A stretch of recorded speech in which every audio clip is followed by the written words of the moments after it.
പിണറായി സർക്കാരിന്റെ നിലപാടിൽ പ്രതിഷേധിക്കാൻ ഒപ്പുമതിൽ.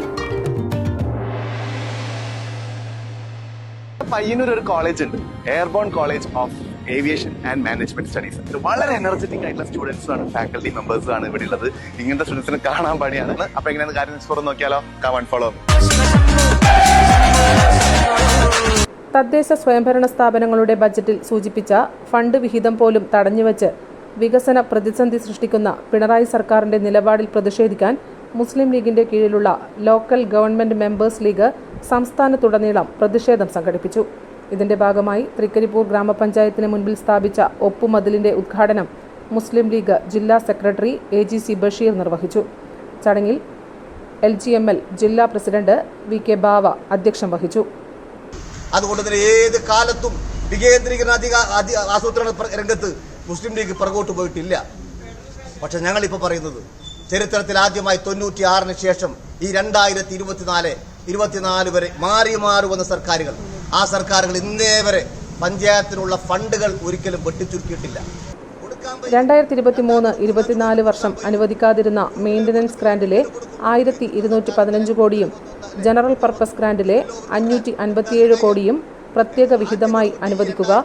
2024 മാർച്ച് 25-നകം ട്രഷറിയിൽ സമർപ്പിച്ച ശേഷം പണം അനുവദിക്കാതെ തിരിച്ചു നൽകിയ 1156 കോടി രൂപ പ്രത്യേക വിഹിതമായി അനുവദിക്കുക. ലൈഫ് പദ്ധതി ഗുണഭോക്താക്കൾക്കുള്ള ഫണ്ട് പോലും തടയുന്ന സമീപനം തിരുത്തുക. 6 മാസത്തെ പെൻഷൻ കുടിശ്ശിക അനുവദിക്കുക തുടങ്ങിയ ആവശ്യങ്ങൾ ഉന്നയിച്ചാണ്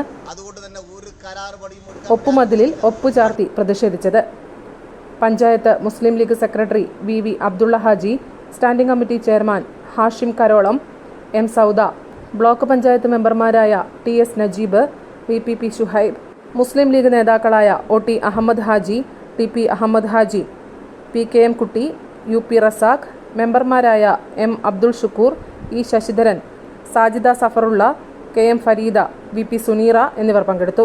ന്യൂസ് ബ്യൂറോ, തൃക്കരിപ്പൂർ. ഒരുപാട് ആക്ടിവിറ്റീസ് ഉള്ള വളരെ ഡിഫറെന്റ് ആയിട്ടുള്ള ഒരു ക്ലാസ്, അതുപോലെ സ്മാർട്ട് കുട്ടികളും. അതെ, ഞാനും അഭിഷാദ് ഗുരുവായൂരും കൂടെ ആളുടെ പുതിയ ബെൻസിൽ പോണത് പയ്യന്നൂരേക്കാണ്. ഇവിടെ പയ്യന്നൂർ ഒരു കോളേജ് ഉണ്ട്, airborne college of aviation and management studies. വളരെ എനർജറ്റിക് ആയിട്ടുള്ള സ്റ്റുഡൻസും ആണ്, ഫാക്കൽറ്റി മെമ്പേഴ്സും ആണ് ഇവിടെ ഉള്ളത്. ഇങ്ങനത്തെ സ്റ്റുഡൻസിനെ കാണാൻ പണിയാണ്. അപ്പൊ എങ്ങനെയാണ് കാര്യം തുറന്ന് നോക്കിയാലോ? Come on follow. കുട്ടിയേക്കുള്ള ഒരുപാട് മോട്ടിവേഷൻ പോയിന്റ്സുമായിട്ടാണ് ഞങ്ങൾ ഇവിടെ എത്തിയത്. Aviation, logistics, paramedical, management studies and fashion designing, ഇവരൊക്കെയാണ് ഇവിടുത്തെ മെയിൻ. ക്ലാസ് അങ്ങോട്ട് കഴിഞ്ഞപ്പോഴേക്ക് എല്ലാവരും ആക്റ്റീവ് ആയിരുന്നു കേട്ടോ. അധിക പേരും ഏവിയേഷൻ സ്വപ്നം കണ്ടത്. സിമ്പിളാണ് ക്ലാസ് ഒക്കെ, എല്ലാവരും നല്ല ഫ്രണ്ട്സ്, എല്ലാവരും നല്ല ഫ്രണ്ട്ലിയാ. ഈ റാഗിങ് അതൊന്നും അങ്ങനെയില്ല. പൈലറ്റ് ഒഴികെ ബാക്കി എല്ലാ മേഖലയിലേക്കും ഓപ്പർച്യൂണിറ്റി ഉണ്ട്. പ്ലേസ്മെന്റ് കാര്യം എന്ന് പറഞ്ഞാൽ ഞാൻ നേരത്തെ പറഞ്ഞ കേരളത്തിലെ ഏറ്റവും വലിയ ഏവിയേഷൻ ലോജിസ്റ്റിക്സ് പാരാമെഡിക്കൽ എന്ന് പറഞ്ഞത് തന്നെ കേരളത്തിൽ ഏറ്റവും കൂടുതൽ പ്ലേസ്മെന്റ് ചെയ്തിരിക്കുന്ന കോളേജ് ഞങ്ങളുടേതാണ്.